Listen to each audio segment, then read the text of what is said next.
Salí de la habitación sin decir una palabra. Al día siguiente, tenía 118 llamadas perdidas cuando se dieron cuenta de la venganza que había preparado. Hola a todos. Gracias por estar aquí conmigo hoy. Por favor, poneos cómodos. Voy a contaros una historia. Es mi historia, y no es fácil de contar. Así que aprecio que me prestéis vuestro tiempo y vuestros oídos. Antes de empezar mi relato, me encantaría saber desde qué ciudad me estáis viendo. Por favor, no dudéis en compartirlo en los comentarios. Ahora, permitidme que os adentre en esta historia. Sabéis, durante mucho tiempo pensé que lo tenía todo. De verdad que sí. Una vida que no era ostentosa, no como las que se ven en las películas, pero era sólida. Era real. Era el tipo de vida que construyes pieza a pieza, día a día, hasta que miras a tu alrededor y piensas, esto está bien. Tenía un marido, Ricardo, con quien había estado durante 30 años. 30 años. Nos conocimos en la universidad, dos jóvenes con más sueños que sentido común, y construimos una vida juntos desde cero. Desde un diminuto y frío piso con muebles desparejados hasta un cómodo chalet en una urbanización en las afueras, con un hijo, Leo, que era la luz absoluta e indiscutible de mi mundo. Yo era esa esposa, esa madre, la que recordaba cada cumpleaños, cada reunión de padres y profesores, cada cita con el médico. Yo era la guardiana del ritmo de nuestra familia. Sabía que a Ricardo le gustaba su café con leche con exactamente un azucarillo y medio, que no podía dormir sin su almohada favorita y desgastada. Yo era la que me aseguraba de que sus camisas preferidas estuvieran siempre limpias y planchadas para sus viajes de negocios, la que podía preparar de memoria los macarrones con queso favoritos de Leo, esos con el pan rallado gratinado por encima, tal como a él le gustaban. Mi vida era un tapiz tejido con estos pequeños actos cotidianos de amor, y yo lo atesoraba. Era mi propósito. Creía sinceramente que esta base de confianza e historia compartida era inquebrantable, que el amor, nuestro amor, era suficiente para protegerme, para proteger mi dignidad. Estaba equivocada. Mi nombre es Elena, y esta es la historia de cómo mi mundo entero se construyó sobre una mentira. Es una historia de traición. Una traición tan profunda y personal que me obligó a convertirme en alguien que nunca imaginé que podría ser. Todo empezó de forma muy silenciosa, como suelen hacer estas cosas. No con una explosión, sino con un susurro. Un pequeño susurro de extrañeza en una vida que siempre me había parecido tan correcta. Era un martes por la tarde a principios de primavera. Recuerdo que el sol entraba a raudales por la ventana de la cocina, atrapando las motas de polvo que danzaban en el aire.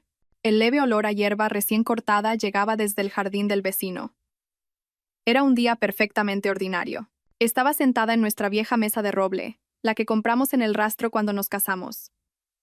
Su superficie estaba marcada con la historia de 30 años de deberes y cenas familiares. Estaba revisando las facturas del mes, una tarea normal y aburrida. Tenía un sistema. Las clasificaba en montones, suministros, hipoteca, tarjetas de crédito, y las pagaba una por una. Al abrir el extracto de nuestra tarjeta de crédito conjunta, mis ojos recorrieron la lista de cargos. El supermercado, la gasolinera, las nuevas botas de fútbol de Leo, y entonces, un apunte que me hizo detenerme. 250 euros. Hotel Palacio Real. Fruncí el ceño, golpeando el papel con el dedo. El Palacio Real era un hotel de lujo en el centro, del tipo que la gente usa para escapadas románticas o grandes conferencias de empresa. Nosotros no habíamos estado allí. Habría recordado una noche de 250 euros en el Palacio Real. Repasé mentalmente el último mes, visualizando el calendario en mi cabeza. No había nada, ni aniversarios, ni ocasiones especiales, solo el ritmo constante y predecible de nuestras vidas. Cuando Ricardo llegó a casa esa noche, con el olor a pan de ajo ya llenando la casa, decidí sacar el tema. No quería ser acusadora, solo quería una explicación. Esperé hasta después de la cena, después de que hubiéramos recogido los platos, y Leo se hubiera ido a su habitación a hacer los deberes. Estábamos sentados en el salón, con la televisión murmurando de fondo. «Oye, cariño», dije, doblando la colada en el sofá. «Ha aparecido una cosa rara en la factura de la tarjeta de crédito este mes». Levantó la vista de su periódico, mirándome por encima de sus gafas de leer. «Ah, ¿sí? ¿Qué es?» «Hay un cargo del Hotel Palacio Real, en el centro, de hace un par de semanas». «¿Recuerdas de qué era?» Observé su rostro con atención. No hubo un atisbo de pánico ni vacilación. Solo parpadeó. Luego, una expresión de reconocimiento apareció en su rostro. «Ah, eso. Claro. La empresa reservó un bloque de habitaciones para esa cumbre de marketing». Vinieron un montón de ejecutivos de fuera. Tuve que ir una noche a una cena de trabajo. Dobló el periódico y lo dejó a un lado. No te preocupes, el cheque del reembolso ya está en camino. Probablemente se me olvidó pasar el informe de gastos enseguida. Sonaba tan plausible, tan sencillo. Era una explicación perfectamente razonable, y yo quería creerle. Era una esposa que confiaba en su marido. Esa era la piedra angular de todo nuestro matrimonio, así que asentí. Ah, vale, tiene sentido. Volví a meter la factura en su sobre y la puse en el montón de pagadas. Pero mientras me iba a dormir esa noche, tumbada a su lado en nuestra cama, no pude quitarme la sensación de que algo no encajaba. Era solo una cosita, un detalle minúsculo, pero era un hilo. Y si tiraba de él, me aterrorizaba que todo mi mundo pudiera desmoronarse. Así que no lo hice. Me dije a mí misma que estaba siendo tonta, que 30 años de matrimonio le habían otorgado el beneficio de la duda. Pero no pude evitar la sensación de que el suelo bajo mis pies acababa de moverse, muy ligeramente. Esa pequeña semilla de la duda comenzó a crecer durante los meses siguientes, regada por pequeños y extraños momentos que simplemente no cuadraban. Mi hermana Beatriz empezó a venir más a menudo, lo que en apariencia debería haber sido algo maravilloso. Éramos hermanas, con solo 2 años de diferencia, y siempre habíamos estado muy unidas. O eso creía yo. Pero sus visitas empezaron a sentirse diferentes. Siempre aparecía entre semana, normalmente los miércoles, cuando sabía que Leo estaba en el colegio y yo en mi trabajo a media jornada en la biblioteca municipal. Un día llegué a casa antes.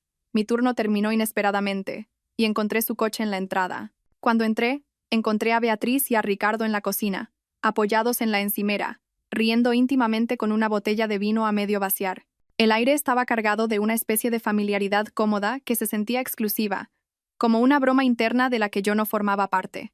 Ambos se sobresaltaron un poco cuando entré, sus sonrisas se congelaron por una fracción de segundo antes de volverse excesivamente brillantes, excesivamente acogedoras. Elena, canturreó Beatriz, corriendo a abrazarme.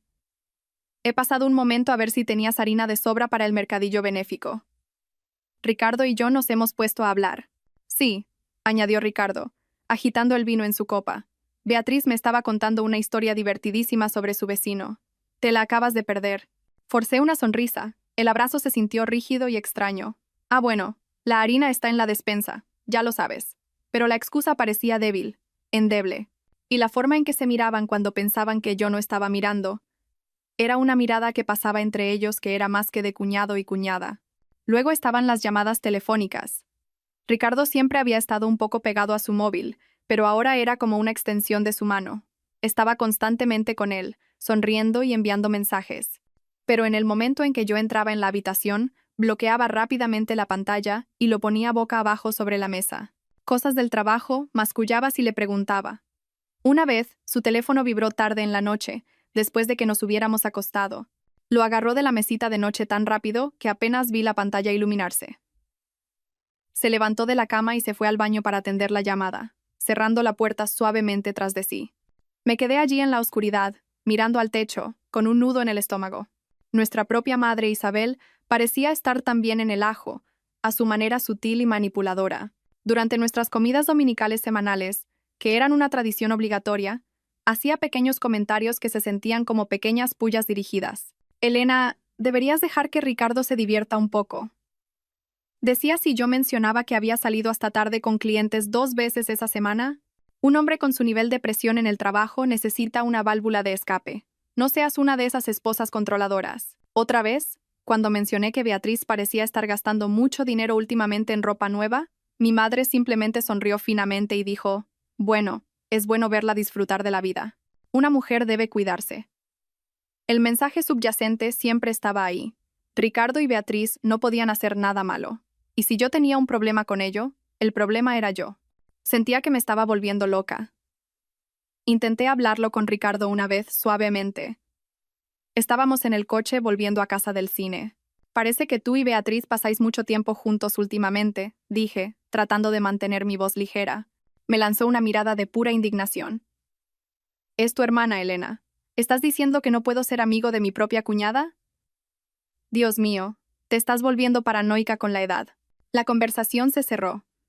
Yo era la paranoica, la insegura, la controladora.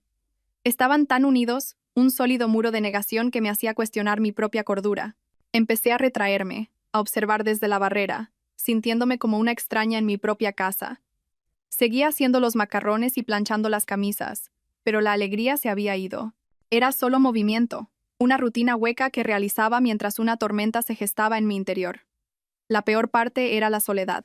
Estar rodeada de tu familia, tu marido, tu hermana, tu propia madre, y sentirte absoluta y completamente sola. Es una sensación fría y desoladora. Me aferraba a la esperanza de que estaba equivocada, de que todo era un terrible malentendido. Pero en el fondo, creo que ya lo sabía. Simplemente no estaba preparada para afrontarlo.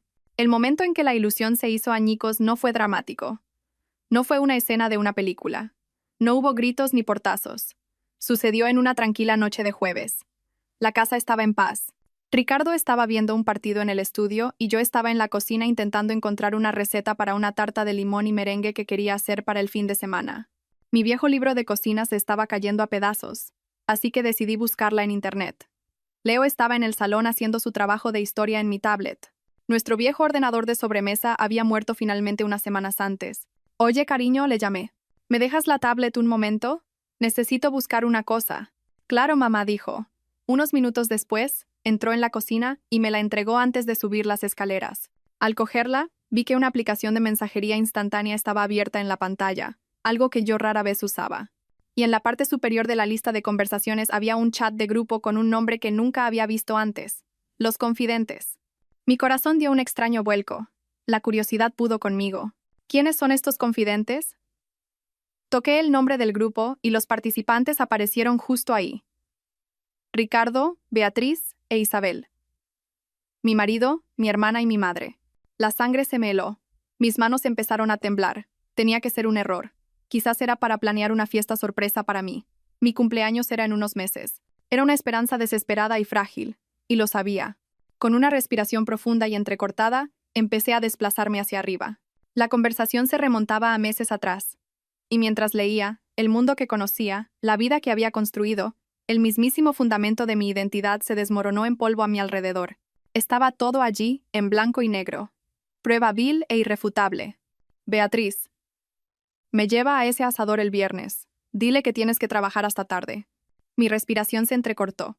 Me llevé la mano a la boca para ahogar un sollozo. Ese era el asador de nuestro aniversario, el lugar donde Ricardo me había pedido matrimonio 31 años atrás. Un lugar que yo creía sagrado para nosotros. Ricardo. Hecho. No sospechará nada. Está demasiado ocupada planeando la fiesta de cumpleaños de Leo para darse cuenta de algo. Una oleada de náuseas me invadió. Había pasado semanas planeando esa fiesta, quedándome despierta hasta tarde para hacer las decoraciones a mano, queriendo que cada detalle fuera perfecto para mi hijo, mientras él usaba mi amor por nuestro hijo como coartada para sus sórdidos encuentros. Me sentí mareada. Tuve que sentarme en la mesa de la cocina, la pantalla de la tablet brillando con traición. Seguí desplazándome, mis ojos ardían, forzándome a absorber cada palabra venenosa. Bromeaban sobre un jersey que le había comprado por Navidad. Se burlaban de mi gusto en películas. Se reían de una vez que se me pinchó una rueda y tuve que llamarle para que me ayudara. Un recuerdo que yo había pensado que era un dulce ejemplo de él siendo mi héroe. Para ellos, era una broma sobre mi incompetencia. Y entonces, el mensaje que me rompió. El que giró el cuchillo. Era de mi propia madre. Isabel. Tened cuidado los dos. No podemos permitir que se entere antes de que aseguremos la herencia de la finca de tu padre. Una vez que eso esté resuelto y tengamos el control del fideicomiso, no tendrá más remedio que aceptar la nueva realidad. Herencia. Mi padre, que había fallecido 2 años antes, había sido un hombre cuidadoso y exitoso. Me había dejado una suma considerable junto con la casa en la que vivíamos, ya pagada, que había estado en nuestra familia durante generaciones. No solo me estaban traicionando emocionalmente, estaban conspirando activamente para robar mi seguridad financiera, el legado de mi padre. Esto no era un error pasional. Esto era una conspiración fría y calculada. En ese momento, sentada en la penumbra de mi otrora feliz cocina, la vieja Elena, la Elena confiada, amorosa y perdonadora, murió. Se evaporó, dejando atrás algo frío, duro y afilado. El dolor era inmenso, un peso físico en mi pecho que me dificultaba la respiración, pero debajo de él, un sentimiento diferente empezaba a arder. Era rabia, una rabia pura y limpia que quemaba la confusión y la autocompasión. Pensaban que era una tonta, Estaban a punto de descubrir lo que sucede cuando llevas a alguien demasiado lejos. Los días que siguieron fueron un borrón de entumecimiento calculado. Me movía por mi vida como un fantasma, una actriz interpretando el papel de mí misma. Realizaba mis deberes con una precisión escalofriante. Hacía el desayuno. El tintineo de los cubiertos sonaba anormalmente fuerte en la silenciosa cocina. Preparaba el almuerzo de Leo, con una notita dentro como siempre. Mi letra era lo único que no se sentía como una mentira. Besaba a Ricardo al despedirme por la mañana, el contacto de mis labios en su mejilla se sentía como ceniza. Un gesto fantasma de una vida que ya no era real, pero por dentro era una persona diferente. Mi mente, que solía estar llena de listas de la compra y recordatorios de reuniones de la AMPA, era ahora un torbellino de planificación, de reconstruir el verdadero alcance de su engaño. La rabia era un zumbido constante bajo la superficie, un horno que me mantenía en marcha. La confirmación final y brutal vino de la única persona que nunca tuvo la intención de herirme, mi hijo, el último clavo en el ataúd de la familia que creía conocer. Era un sábado por la mañana, unos días después de descubrir el chat de grupo. Hacía un día precioso, uno de esos días de otoño perfectos. Estábamos en el jardín plantando nuevos bulbos de tulipán para la primavera. Era un ritual que teníamos, una pequeña tradición. Leo estaba cavando en la tierra, con la cara manchada y seria mientras colocaba con cuidado un bulbo en el hoyo que había hecho. De la nada, me miró con sus grandes e inocentes ojos, del mismo color que los míos, y dijo: «Mamá, ¿por qué papá juega al juego secreto de la lucha libre con la tía Beatriz?» Me quedé helada. La pequeña pala se me cayó de la mano y aterrizó con un suave golpe en la hierba. Mi voz, cuando la encontré, era un susurro tenso. «¿Qué? ¿Qué juego es ese, cariño?» «Ya sabes», dijo con naturalidad, como si hablara de unos dibujos animados. «El que juegan en tu dormitorio cuando estás en el trabajo. Cierran la puerta y me dicen que no haga ruido porque es un juego de mayores. La tía Beatriz dice que es nuestro pequeño secreto». Sentí como si me hubieran arrancado el corazón del pecho y lo hubieran pisoteado en la tierra. No solo lo habían hecho a mis espaldas, lo habían hecho en mi casa, en mi cama, con mi hijo, a solo unas habitaciones de distancia. Habían envenenado la santidad de mi hogar e intentado envenenar la inocencia de mi hijo, convirtiéndolo en un cómplice inconsciente de su sórdido romance. Luego añadió el último y devastador detalle. La tía Beatriz me compró esa nueva consola Super Láser 5000. Ya sabes. Dijo que era un regalo por ser tan bueno guardando secretos. La audacia, la pura crueldad calculada, era sobrecogedora. Había usado un juguete para sobornar a mi hijo y hacerlo guardar silencio, para convertirlo en un co-conspirador. Eso fue todo. Ese fue el punto de no retorno. El dolor y el shock se endurecieron en una determinación dura como el diamante. Necesitaba más que sus mensajes. Necesitaba pruebas que nadie, ni un juez, ni un abogado, ni otro miembro de la familia, pudiera negar jamás.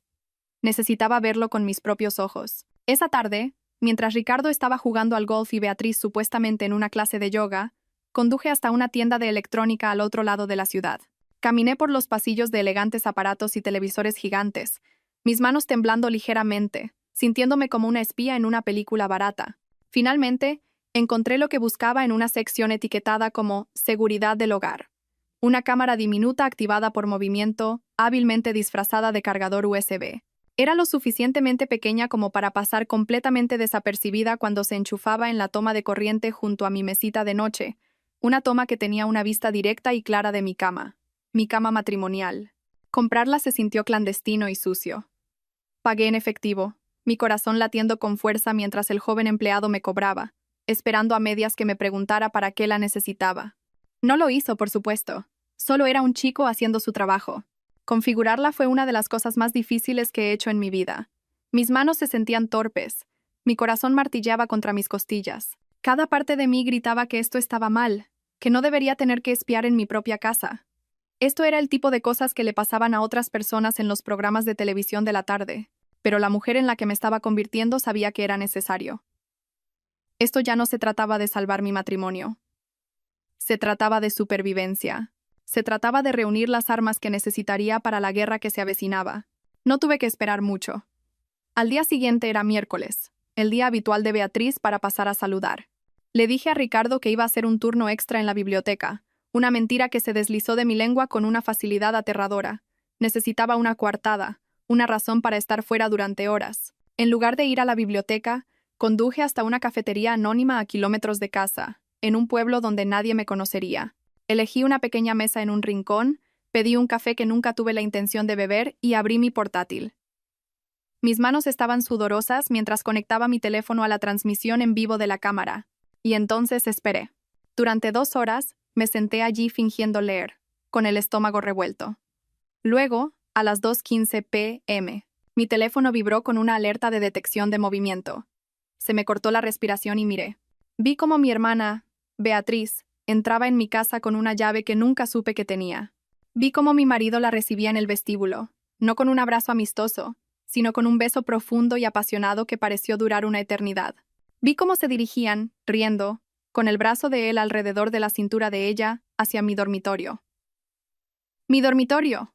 Debería haberlo apagado. Debería haber estrellado mi portátil contra la pared, pero no pude. Me senté allí, en una cafetería pública con música alegre de fondo, y me obligué a presenciar la completa y absoluta profanación de mi vida. Los vi en mi cama, la cama donde había dormido durante 30 años, la cama donde mi hijo había sido concebido, la cama donde me había quedado dormida llorando durante las últimas semanas. Y entonces lo vi. La traición íntima final, el detalle que se grabaría a fuego en mi memoria para siempre. Alrededor del cuello de Beatriz había un delicado relicario de oro. El relicario de mi abuela. Mi abuela me lo había dado en mi 16º cumpleaños, sus manos temblorosas mientras me lo abrochaba alrededor del cuello. Había desaparecido hacía años, y yo me había quedado desconsolada, buscando por toda la casa durante semanas, asumiendo que lo había perdido para siempre. Observé, congelada, cómo Ricardo tomaba el relicario entre sus dedos. Lo abrió revelando las diminutas y desvaídas fotos de mis padres el día de su boda en el interior, y lo besó suavemente justo antes de besar a mi hermana. Había robado un pedazo de mi historia, un pedazo de mi alma, y se lo había dado a ella como un trofeo. No grité, no lloré. Una extraña y escalofriante calma se apoderó de mí. Era la calma de la certeza absoluta. Ya no había dudas, ni preguntas. Solo existía la fría y dura verdad. Extendí una mano firme y pulsé el botón de grabar. Dejé la cámara funcionando durante otros 10 minutos, capturando pruebas más que suficientes e innegables. Luego guardé el archivo de vídeo en una unidad segura en la nube y en una memoria USB aparte. Guardé mi portátil. Salí de esa cafetería, dejando una taza de café fría y llena sobre la mesa. La mujer que había entrado allí unas horas antes se había ido para siempre. En su lugar había una mujer con una misión. Me habían tratado como a una tonta. Se habían reído a mi costa. Ahora iban a ver de lo que su tonta era realmente capaz. El juego había comenzado y yo iba a ganar. A la mañana siguiente, llamé a la biblioteca para decir que estaba enferma. Les dije que tenía una migraña terrible, lo cual no era del todo mentira. La presión detrás de mis ojos era inmensa.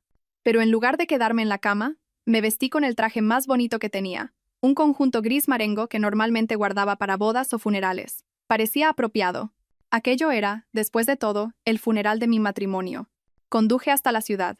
Mi destino era un alto edificio de cristal con los nombres de un prestigioso bufete de abogados grabados en oro en la puerta. Había pasado la noche entera investigando, alimentada por café y rabia, buscando a la mejor y más despiadada abogada de divorcios que pudiera encontrar. Su nombre era Eva Domínguez, y su reputación la precedía. Las reseñas en internet la llamaban la tiburona. Decían que era brillante, implacable y que no hacía prisioneros. Era exactamente lo que necesitaba. Me senté en la lujosa y silenciosa sala de espera de su despacho, sintiéndome pequeña y fuera de lugar entre los caros sillones de cuero y el arte moderno. Pero cuando se acercó a saludarme, una mujer alta e imponente de unos 50 años con ojos agudos y un traje aún más afilado, sentí un destello de fuerza. No ofreció falsa compasión, simplemente me estrechó la mano con firmeza y me condujo a su oficina. Su despacho dominaba toda la ciudad, una vista de poder y control. Me senté frente a ella en un pulido escritorio de caoba, con el horizonte de la ciudad a sus espaldas. «Bien, señora Álvarez», dijo, su voz nítida y clara. Su llamada era urgente. «Dígame qué está pasando». No lloré. No me puse histérica. El tiempo de las lágrimas había pasado. Con calma, abrí mi bolso, saqué una pequeña memoria USB sin etiqueta y la deslicé sobre su escritorio. Antes de decir nada, dije, mi voz más firme de lo que esperaba, «Necesito que vea esto». Levantó una ceja perfectamente esculpida, pero cogió la memoria y la conectó a su ordenador. No miré la pantalla. Miré su rostro. Su comportamiento profesional no se resquebrajó, pero vi cómo su mandíbula se tensaba casi imperceptiblemente. Vi cómo sus ojos se entrecerraban. Cuando el video de 10 minutos terminó, cerró el portátil con un suave clic y centró toda su atención en mí. «Ya veo», dijo. Su voz ahora teñida de una furia fría que reflejaba la mía. «Por favor», continué. Y así lo hice. Se lo conté todo. Le di las impresiones del chat de grupo, cientos de páginas de su vil correspondencia. Le di los extractos bancarios que había copiado en secreto, resaltando las retiradas inexplicables y las transferencias a una cuenta secreta a nombre de Ricardo. Le hablé de la herencia de mi padre, la casa que era legalmente mía, y de la sospechosa segunda hipoteca que se había solicitado sobre ella hacía 6 meses, un documento que había encontrado en el escritorio de Ricardo que llevaba una torpe versión falsificada de mi firma. Cuando terminé, se reclinó en su silla y entrelazó los dedos, mirándome durante un largo momento. El silencio se prolongó. «Elena», dijo finalmente, su voz bajando, volviéndose más seria. «Quiero ser muy clara. Esto no es solo un caso de infidelidad. Es una campaña coordinada y sistemática de abuso financiero y emocional. Lo que su marido, su hermana y su madre han hecho no solo está mal, es delictivo. Los tenemos por estafa bancaria, conspiración para estafar y falsificación de documentos. Esto va mucho más allá de un simple divorcio. Oír mis miedos más profundos validados por esta mujer poderosa e inteligente, se sintió como si una presa se rompiera dentro de mí. El peso que había estado cargando sola de repente se sintió un poco más ligero. «No solo quiero el divorcio», le dije, las palabras sabiendo a metal en mi boca. «Quiero recuperar todo lo que me han robado. Mi dinero, mi casa, mi vida. Quiero asegurarme de que nunca puedan volver a hacerle esto a nadie». La señora Domínguez sonrió, una sonrisa fina y afilada que no llegaba del todo a sus ojos. Era la sonrisa de un tiburón que acaba de oler sangre en el agua. «Oh, haremos mucho más que eso», dijo. «Vamos a desmantelar todo su mundo. Perseguiremos esto tanto en el juzgado de lo civil para el divorcio y la devolución de sus bienes, como entregando una copia de este expediente a la fiscalía. Se enfrentarán a cargos penales». Pasamos las siguientes 2 horas trazando una estrategia. Era un ataque en 2 frentes. El primer frente era el legal y silencioso. La señora Domínguez y su equipo comenzarían el proceso de congelación de activos y prepararían una montaña de papeleo legal que les caería encima como una avalancha. El segundo frente era el mío. Le dije que no podía simplemente dejar que esto se desarrollara en los tribunales. Necesitaba enfrentarlos. Necesitaba ver las expresiones en sus rostros cuando su perfecto mundo secreto se derrumbara. Y conocía el lugar perfecto para hacerlo. Nuestra familia tenía una tradición, una gran comida dominical en casa de mi madre cada mes. Era su escenario, el lugar donde Isabel interpretaba a la matriarca benévola y todos reforzaban su red de mentiras. Sería la semana siguiente. Sería su última cena. Yo sería la que serviría la justicia, y sería un plato que se sirve frío. La señora Domínguez, tras un momento de consideración, estuvo de acuerdo. Una confrontación pública con testigos haría que sus negaciones en el tribunal fueran mucho más difíciles. Durante la semana siguiente, me convertí en la mejor actriz de mi vida. Fui a casa e interpreté el papel de la esposa feliz e ignorante. Fue la actuación más insoportablemente difícil de mi vida. Sonreí cuando Ricardo entró por la puerta. Le preparé su cena favorita, estofado de ternera. Le pregunté por su día y escuché sus mentiras con una expresión serena e interesada en mi rostro. Por dentro era un resorte de rabia y anticipación, pero en la superficie era un lago en calma. Compartir cama con él fue la peor parte. Yacer allí en la oscuridad, sintiendo el calor de su cuerpo junto al mío, un cuerpo que había estado con mi hermana solo unos días antes. Esperaba a que su respiración se regularizara en un sueño profundo. Y entonces, me deslizaba fuera de la cama y bajaba las escaleras.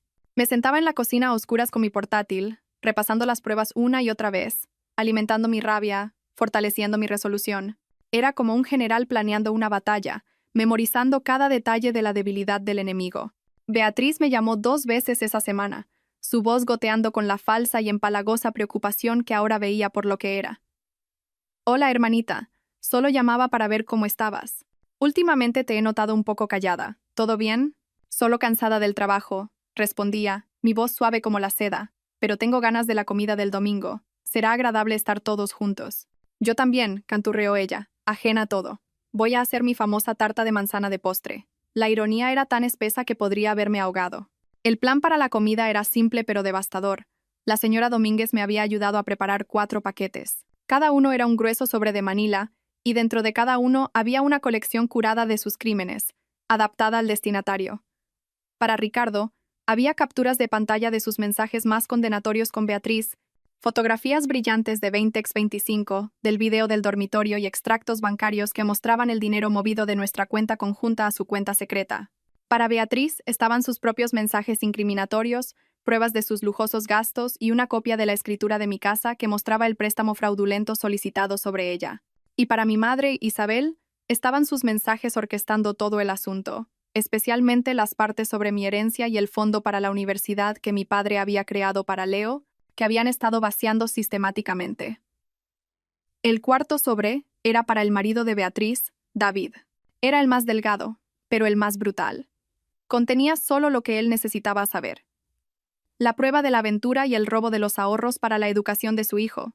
El día de la comida, me aseguré de que Leo tuviera una fiesta de pijamas organizada en casa de su mejor amigo. Lo dejé esa tarde con un abrazo que duró un poco más de lo habitual. Te quiero más que a nada en el mundo. Lo sabes, ¿verdad?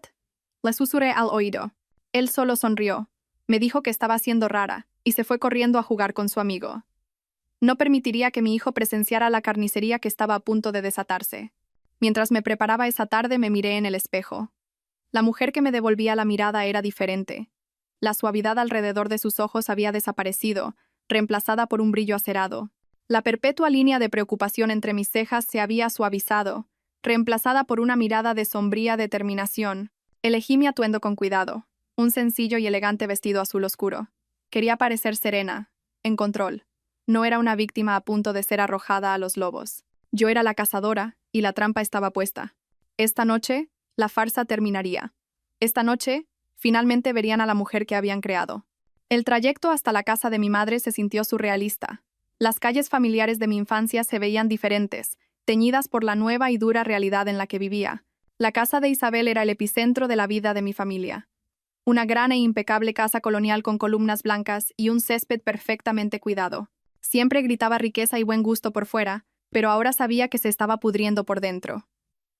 Una hermosa fachada que ocultaba un núcleo de decadencia. Cuando entré, la escena era asquerosamente perfecta. El olor a carne asada y romero llenaba el aire. Mi madre Isabel me recibió en la puerta con un beso en la mejilla que se sintió como el toque de una serpiente. Elena, querida, me alegro mucho de que hayas podido venir. Estás preciosa. Ricardo ya estaba allí, sosteniendo un vaso de whisky, riendo con el marido de Beatriz, David, un hombre bueno y sencillo que trabajaba como contratista y que no tenía ni idea de que también vivía una mentira. Beatriz salió de la cocina, secándose las manos en un delantal con volantes, interpretando el papel de la hija perfecta.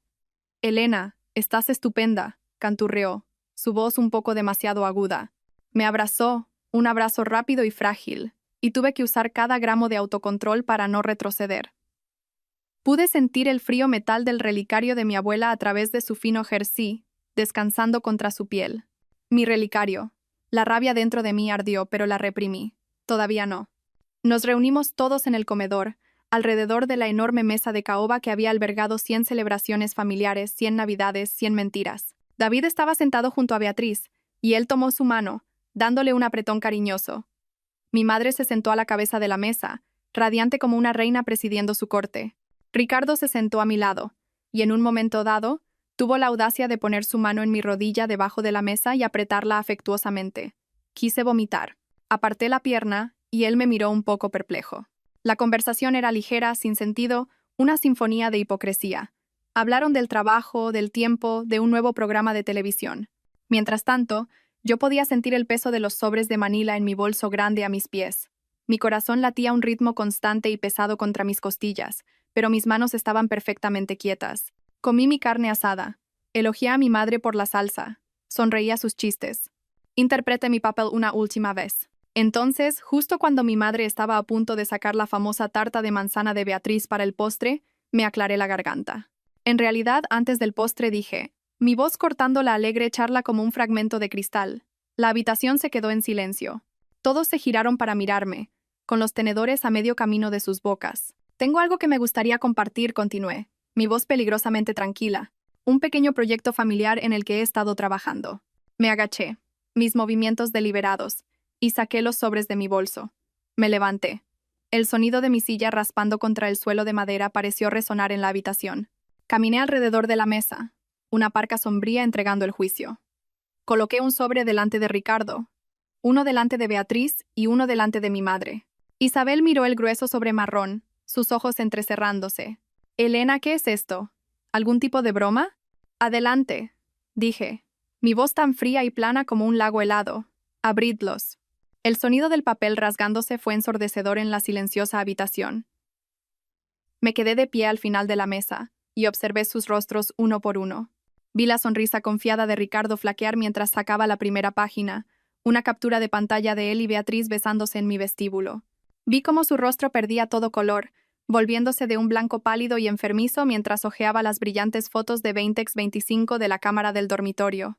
Vi la mano de Beatriz volar hacia su boca, un jadeo ahogado escapando de sus labios mientras leía sus propias palabras traicioneras.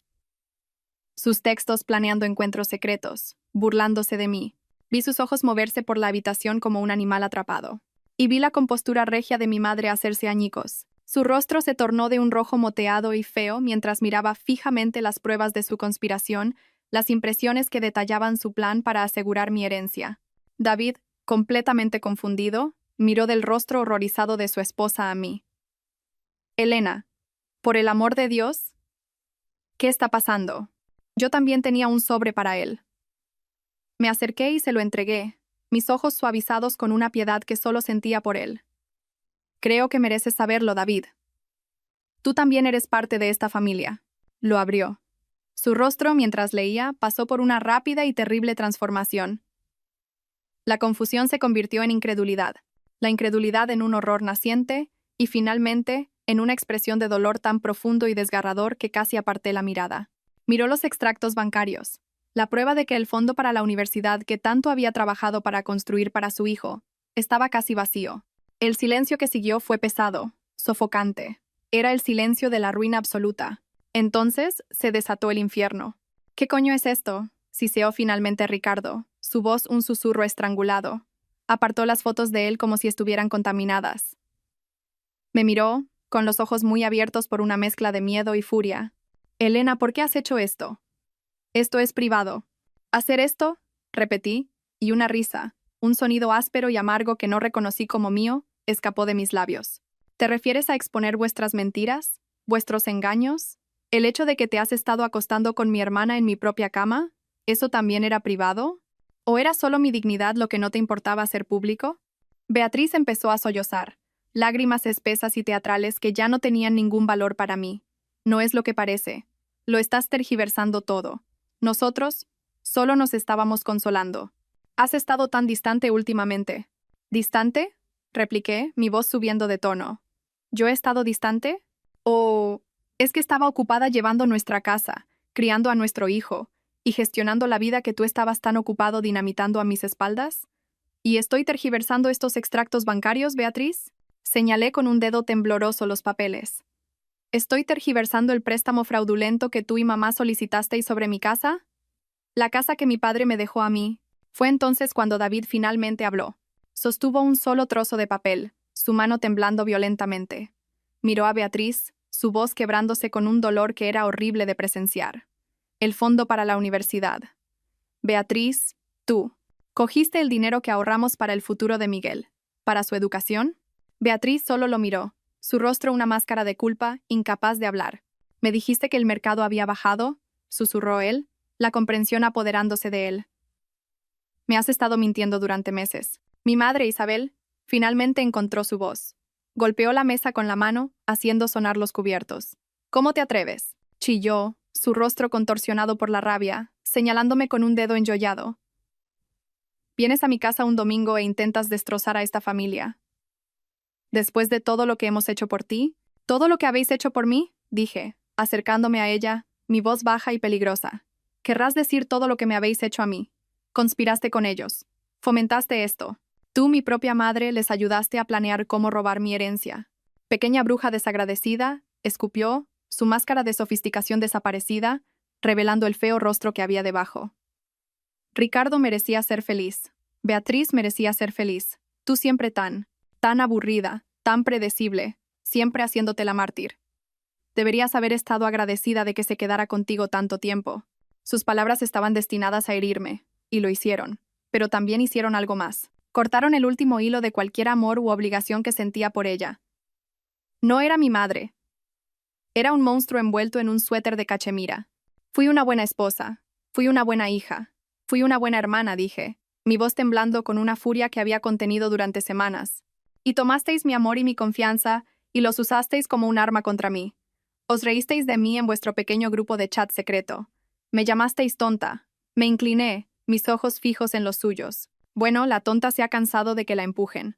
Fue en ese momento, en medio de los gritos y los llantos, cuando Beatriz estalló. Quizás fue la culpa o el terror de ser expuesta, o la visión de su propio marido mirándola con puro y absoluto desprecio.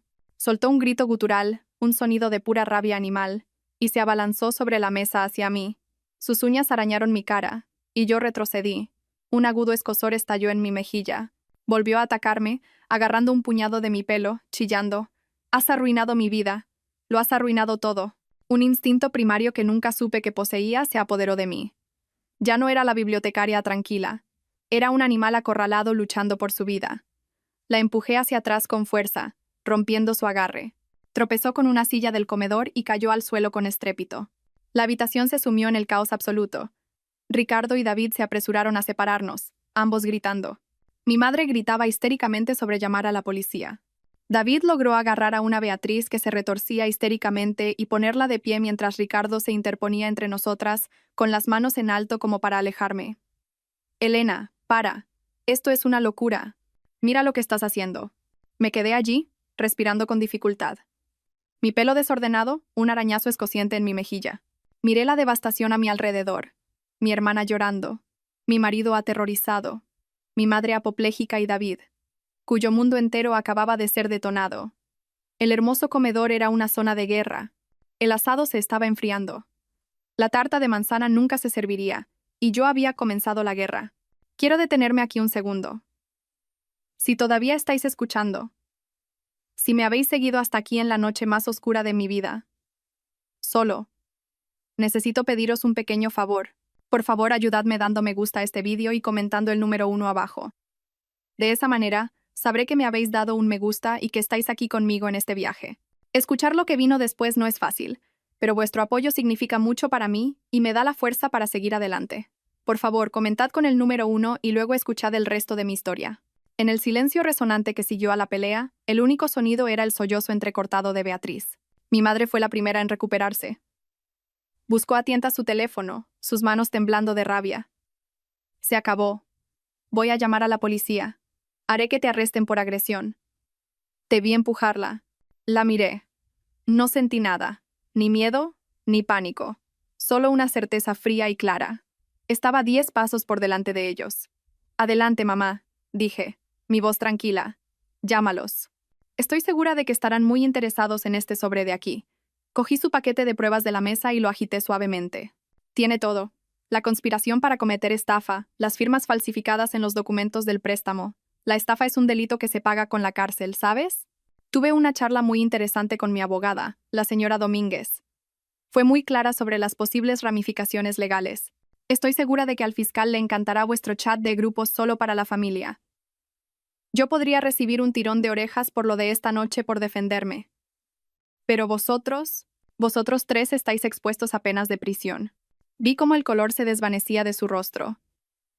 Su mano que sostenía el teléfono bajó lentamente a su costado. La palabra abogada había dado en el blanco. Sabía que la tenía. Estaban todos atrapados en la red que tan cuidadosamente habían tejido para mí. Me enderecé y me ajusté el vestido. Sentí una extraña sensación de poder, de claridad.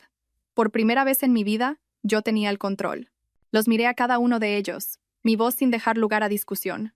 Esto es lo que va a pasar, comencé, dirigiéndome a la sala como un CEO en una OPA hostil. Ricardo, mi abogada te entregará los papeles del divorcio mañana por la mañana en tu oficina. No te molestes en volver a casa. Ya he cambiado las cerraduras esta tarde mientras estabas aquí. Su boca se abrió y se cerró como un pez. No puedes hacer eso. La mitad de eso es mío. En realidad, no lo es, dije fríamente. La casa era parte de mi herencia. Y en cuanto a nuestros otros bienes, la señora Domínguez ya ha presentado una moción de urgencia para congelarlos, a la espera de la investigación sobre los fondos significativos que has estado malversando de nuestras cuentas conjuntas. Tendrás suerte si te vas con tus palos de golf. Me volví hacia mi hermana, que ahora estaba siendo sostenida por David, mirándome con puro odio en sus ojos enrojecidos. Beatriz, te sugiero que te busques un muy buen abogado, porque no solo te voy a demandar civilmente por tu parte en el préstamo fraudulento, sino que parece que David tiene su propio caso contra ti por vaciar el fondo universitario de tu hijo. David solo asintió aturdido, manteniendo a su esposa a distancia como si fuera veneno. ¿Y ese relicario que llevas al cuello?, añadí, mi voz goteando hielo. Era un regalo de mi abuela. Espero que me lo devuelvas. Finalmente me volví hacia mi madre. Parecía encogida, derrotada. Y tú, dije, mi voz bajando a un susurro, nunca volverás a ver a tu nieto. No lo llamarás. No le enviarás regalos. Él no será parte de tu mundo tóxico. Estás muerta para él y estás muerta para mí. Hiciste tu elección. No esperé una respuesta. Cogí mi bolso, di la espalda a las ruinas de mi familia y salí de esa casa sin mirar atrás ni una sola vez. Me subí a mi coche, y mientras me alejaba en el aire fresco de la noche, no lloré. Me sentí libre. La guerra acababa de empezar, pero yo ya había ganado la batalla más importante. Me había recuperado a mí misma. Las semanas que siguieron fueron un torbellino de procedimientos legales. La señora Domínguez fue, en una palabra, magnífica. Ella era una general y yo era su soldado. Teníamos llamadas diarias. Nos reuníamos en su despacho para repasar la estrategia. Presentó mandamientos judiciales, órdenes de alejamiento y mociones con una velocidad vertiginosa. Mi madre, Ricardo y Beatriz contrataron a un abogado que intentó pintarme como una mujer inestable y vengativa. Pero la montaña de pruebas que tenía era irrefutable. El video, los mensajes, los registros bancarios, la firma falsificada confirmada por un perito calígrafo, contaban una historia que ningún abogado podía tergiversar. David, fiel a su palabra, solicitó el divorcio de Beatriz. Terminó siendo mi aliado más fuerte. Proporcionó sus propios registros financieros, que descubrieron aún más engaños de Beatriz. Resultó que le había estado robando durante años, financiando un lujoso estilo de vida de compras secretas y días de spa con Ricardo, todo mientras le decía a David que tenían un presupuesto ajustado. Se mudó de su casa y luchó, y ganó, la custodia exclusiva de su hijo. Sentí una profunda tristeza por él. Era otra víctima inocente en su guerra egoísta. Hablamos por teléfono varias veces, dos supervivientes del mismo naufragio, ofreciéndonos un apoyo silencioso. Las consecuencias financieras para ellos fueron catastróficas. El tribunal congeló sus activos a la espera de la investigación por fraude. La reputación de Isabel en su círculo de alta sociedad quedó destruida cuando se corrió la voz. Ricardo fue despedido de su bien pagado puesto ejecutivo cuando la junta directiva de su empresa se enteró de que estaba bajo investigación por fraude. Resulta que tienen una estricta cláusula de ética y no apreciaron la mala prensa. Estaba en camino a un gran ascenso, pero ahora era inempleable. Lo perdieron todo porque fueron codiciosos. Querían lo que era mío, y al intentar tomarlo, perdieron todo lo que era suyo. La batalla por la custodia de Leo fue la parte más difícil. Ese fue el único frente donde sentí verdadero miedo. Ricardo y mi madre intentaron usar la pelea en la cena en mi contra, alegando que era una madre violenta e incapaz. Su abogado lo sacó a relucir en una declaración, una reunión larga y agotadora en una sala de conferencias estéril. Señora Álvarez, se burló su abogado. ¿Es cierto que usted agredió físicamente a su hermana? Antes de que pudiera responder, la señora Domínguez deslizó un documento sobre la mesa. Es cierto que mi clienta se defendió después de ser atacada físicamente, pero quizás le interesen más estos mensajes de texto entre sus clientes, fechados la semana anterior a la cena, en los que discuten explícitamente un plan para provocar a mi clienta a un arrebato que luego podrían usar en su contra en un proceso de divorcio. El rostro del abogado contrario se puso pálido al leer. El juez, cuando lo presentamos en una audiencia a puerta cerrada, quedó horrorizado. Me concedieron la custodia exclusiva de Leo. A Ricardo solo se le permitieron visitas supervisadas 2 veces al mes en un centro neutral. El informe del supervisor de su primera visita lo dijo todo. Ricardo pasó la hora intentando convencer a Leo de que yo era la mala, de que había roto la familia. Leo, mi chico listo y perceptivo, solo miró a su padre y dijo: «Tú fuiste el que jugó al juego secreto con la tía Beatriz. Mamá no hizo nada malo». Después de eso, las visitas de Ricardo se hicieron más cortas y menos frecuentes. No podía enfrentar la verdad en los ojos de su propio hijo. Con las batallas legales mayormente resueltas, sabía que Leo y yo no podíamos quedarnos en esa ciudad. La casa ya no era un hogar. Era la escena de un crimen, llena de los fantasmas de una vida que había sido una mentira. Los tribunales habían afirmado que la casa era exclusivamente mía, parte de mi herencia, y ordenaron a Ricardo e Isabel que devolvieran el préstamo fraudulento. Decidí venderla. Contraté a una inmobiliaria, y organicé una venta de enseres. Vendí los muebles caros que habían comprado con mi dinero. Vendí la vajilla elegante que nunca usábamos. Observé cómo extraños caminaban por las habitaciones de mi vida, rebuscando entre los restos. Fue doloroso, pero también liberador. Empaqué solo lo que realmente importaba. Cajas de fotos. Los dibujos de la infancia de Leo. Los libros de cocina de mi abuela. Y los pocos recuerdos que no estaban manchados por sus mentiras. El día que llegó el camión de la mudanza, di un último paseo por la casa vacía. Las habitaciones resonaban con el silencio. Sentí una punzada de tristeza por la mujer que había sido tan feliz aquí, tan felizmente inconsciente. Pero no me arrepentí de irme. Estaba cerrando un capítulo. Nos mudamos a 3 comunidades autónomas de distancia, a un pequeño pueblo costero donde nadie conocía nuestros nombres, donde podíamos volver a respirar. Encontramos un pequeño apartamento de 2 dormitorios con un gran balcón que tenía vistas al mar. Era más pequeño, menos grandioso que nuestra antigua casa, pero era nuestro.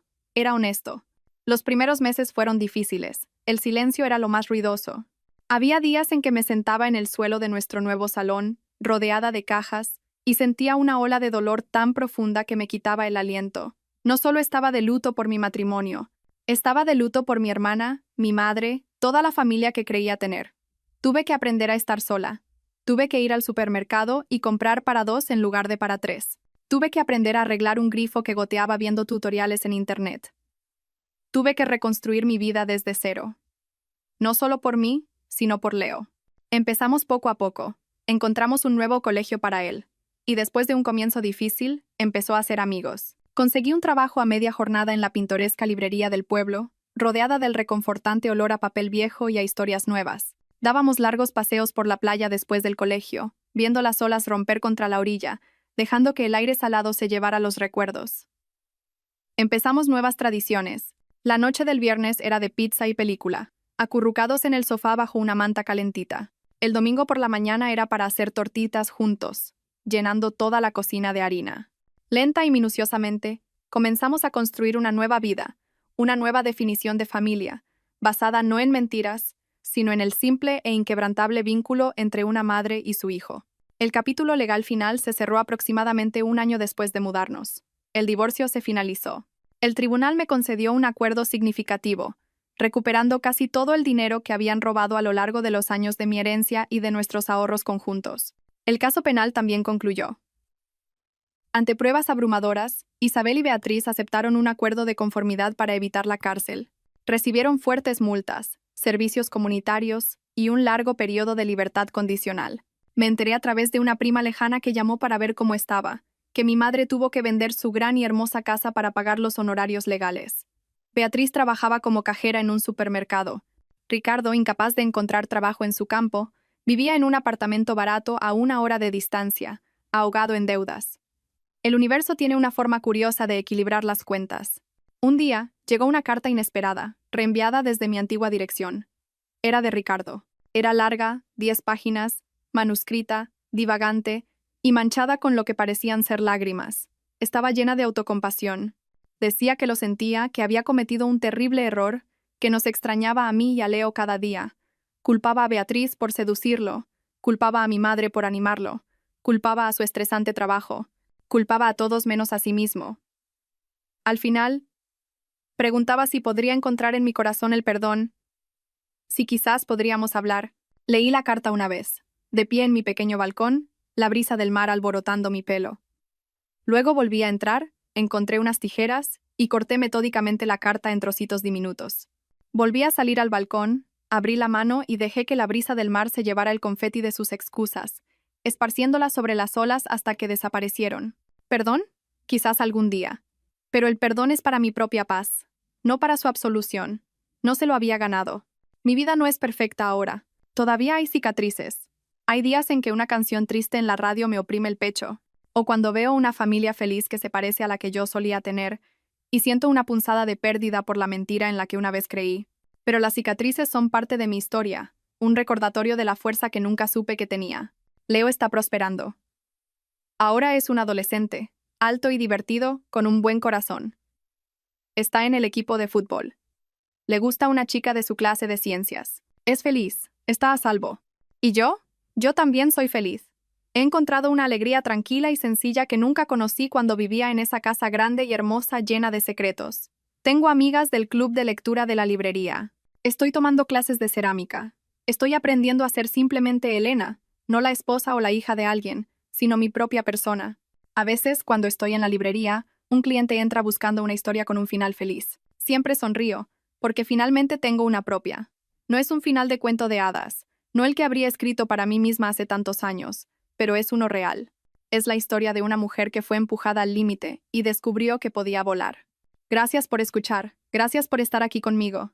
Si mi historia os ha conmovido de alguna manera, si os ha hecho sentiros menos solos o os ha dado un poco de fuerza, por favor, compartidla con alguien que pueda necesitar escucharla. Nunca se sabe la vida de quién se puede tocar. Cuidaos mucho y nunca dejéis que nadie os haga sentir que sois menos de lo que sois. Sois más fuertes de lo que creéis.